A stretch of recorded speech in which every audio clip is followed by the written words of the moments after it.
વાલા વિદ્યાર્થી મિત્રો, કેમ છો? મજામાં ને? આજે આપણે જોવાના છીએ ધોરણ 9 સામાજિક વિજ્ઞાન વિભાગ બી ચેપ્ટર નંબર 21. બરાબર, તમારે ન્યૂ પ્રકરણ એડ થયું છે તેના વિશે આપણે જોવાના છીએ. અસાઇનમેન્ટ 2025 વાર્ષિક પરીક્ષા માટે બરાબર ખાસ ઉપયોગી છે.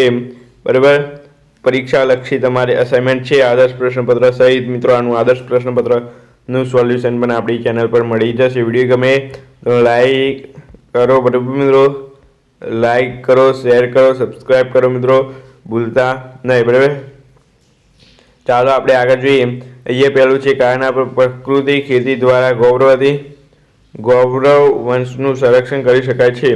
તો અહીંયા તેનો જવાબ છે કે પ્રકૃતિ ખેતી દ્વારા ગૌરવંશનું સંરક્ષણ કરી શકાય છે. ઉત્તર છે કે ભારતીય સંસ્કૃતિમાં ગાય પવિત્ર અને માતા મનાય છે. બરાબર, ગાયને મિત્રો પવિત્ર પણ મનાય છે અને માતા પણ મનાય છે. અને હિન્દુ ધર્મની માન્યતા છે કે ગાયના શરીર 33 કરોડ દેવતાઓ વસે છે. ગાયના શરીરમાં મિત્રો ગાયના શરીરમાં કેટલી 33 કરોડ દેવતાઓ વસે છે. દેશી ગાયો પ્રાકૃતિક ખેતી મુખ્યત્વે આધાર સ્તંભ છે.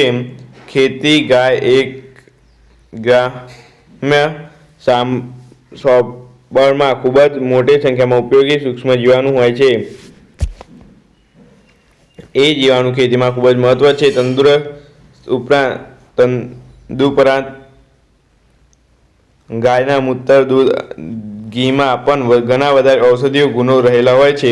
સામાન્ય લોકો ગાયમાં વૈજ્ઞાનિક મહત્વ વિશે પૂરતી માહિતી કે સમજણ ધરાવતા નથી. બરાબર, એટલે કે પૂરતી માહિતી ગાયના જે વૈજ્ઞાનિક હોય છે તે પૂરતી માહિતી ધરાવતા હોતા નથી અમુક વાર. તો પ્રકૃતિ ખેતી કરનાર ગાયને સાચા અર્થમાં માતાનો દરવાજો મળશે, તેમજ ખેડૂતો પણ સમૃદ્ધ બનશે. આમ પ્રકૃતિ ખેતી કરવાથી ગાયનું મહત્વ વધશે અને ગાયની જરૂરિયાત વધતા ગૌ સંરક્ષણ થશે. બરાબર, ત્યાર પછી જે ખેતી ખર્ચ વધતા પાછળના કોઈ પણ બે કારણો જણાવો. બે કારણો છે. અહીંયા કેટલા આપણે 3 કારણો આપ્યા છે મિત્રો. કોઈ પણ તમારે 2 કારણો લખવાના છે. બરાબર, 2 કારણો લખવાના છે. એમાં છે પાકનું વધુ ઉત્પાદન મેળવવા માટે ખેતરમાં જરૂરિયાત કરતાં વધુ પ્રમાણમાં રાસાયણિક ખાતરો અને જંતુનાશક ઉપયોગ કરવાથી વર્ષો ખેતી ખર્ચ વધતો જાય છે. વર્ષ દરમિયાન એક જ જમીનમાં એક કરતાં વધારે પાક લેવા માટે સૂક્ષ્મ પોષક તત્વો ખાતરમાં અને સુધારકોની જરૂરિયાત સમયાંતરે વધતી જાય છે. પરિણામે ખેતી ખર્ચ વધતો જાય છે. રાસાયણિક ખાતરોના લીધે જમીન સખત થઈ જતા વિવિધ પાકો માટે યાંત્રિક ખેતી ખર્ચમાં વધારો થયો છે. ત્યાર પછી જે હળિયાળી ક્રાંતિ એટલે શું મિત્રો? આ પ્રશ્ન તમારે અગાઉ પણ આવી ગયું છે મારા ખ્યાલથી. બરાબર, તમારે અગાઉના એક ચેપ્ટરમાં પણ આ પ્રશ્ન આવી ગયો છે. હળિયાળી ક્રાંતિ એટલે શું હું તમને ફરીથી કહી દઉં. હળિયાળી ક્રાંતિ તમારે મિત્રો અહીંયા મોસ્ટ આઈએમપી પ્રશ્ન છે. બરાબર, મોસ્ટ આઈએમપી પ્રશ્ન હું તમને અહીંયા આપું છું, કારણ કે હળિયાળી ક્રાંતિ તમારે પૂછાય છે. બરાબર મિત્રો, એટલે હળિયાળી ક્રાંતિ હું તમને મોસ્ટ આઈએમપી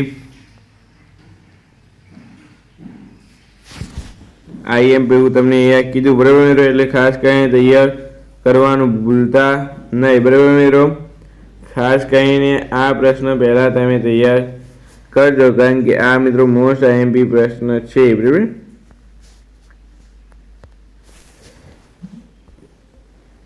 આગળ જોઈએ આપણે. તો હળિયાળી ક્રાંતિ એટલે બિયારણની સુધારણ જાતો, રાસાયણિક ખાતરો, જંતુનાશક, એટલે આમાં મિત્રો કંઈ પણ પ્રકારનો ઉપયોગ કરવામાં ન આવ્યો હોય. બરાબર, સીધો અને સાદો કંઈ પણ પ્રકારનો ઉપયોગ ન કરવામાં આવ્યો હોય અને ખેડૂતોનું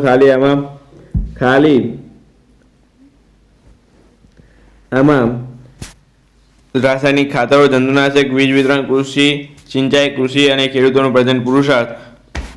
આમ જ પછી બીજું કંઈ જ નહીં બધાનો ઉપયોગ. એટલે કે આપણે કહી શકાય બીજી જમીનોમાં જેમ બીજા DAP, NAP એવા બધા ખાતરો નાખવામાં આવે છે એ બધા આમાં નહીં, પરંતુ બિયારણ, સુધારેલી જાતો, રાસાયણિક ખાતરો, બરાબર, એટલે આમાં બહુ વધારે પડતા રાસાયણિક ખાતરો ના હોય, માપના રાસાયણિક ખાતર હોય.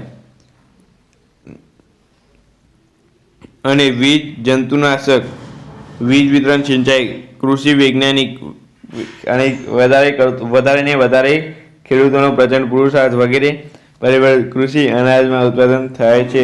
મુખ્યત્વે ઘઉં અને ડાંગર. બરાબર મિત્રો, ઘઉં અને ડાંગરમાં હળિયાળી ક્રાંતિથી વિક્રમજન્ય ઉત્પાદન થયું છે. આ અસાધારણ વધારાની હળિયાળી ક્રાંતિ કહેવામાં આવે છે. બરાબર, ત્યાર પછી આગળ આપણે જોઈએ તો ભારતીય સંસ્કૃતિ શા માટે ઋષિ કૃષિની સંસ્કૃતિ કહેવામાં આવે છે? તો પ્રારંભિક જીવનમાં ભારતીય ખોરાકની શોધમાં જંગલમાં ભટકતું જીવન જીવતો હતો. સામાન્ય જતા માનવી નદી કિનારે ઝૂંપડીઓ બાંધી રહેવા લાગ્યો અને ખેતી વિવિધ પાકો ઉગાડતો થયો. એ સમયે અરસામાં તે ઋષિઓના સંપર્કમાં આવ્યો અને ઋષિઓના કર્મયોગ અને માર્ગદર્શનના સમૂહમાં જીવવા લાગ્યો. સામૂહિક જીવનમાં માનવીની જીવનમાં કુટુંબી વ્યવસ્થા અને સામાજિક વ્યવસ્થાની રચના થઈ. આ સંસ્થાઓનો વિકાસ થતો માનવીના જીવનમાં માનવ સભ્યતા અને માનવ સંસ્કૃતિ અસ્તિત્વમાં આવી. માનવી કૃષિ પ્રધાન જીવન જીવવા લાગ્યો. આ માનવ સંસ્કૃતિ વિકાસમાં ઋષિઓના અમૂલ્ય ફાળો રહ્યો હતો. તેથી ભારતીય સંસ્કૃતિને ઋષિ સંસ્કૃતિ પણ કહેવામાં આવે છે.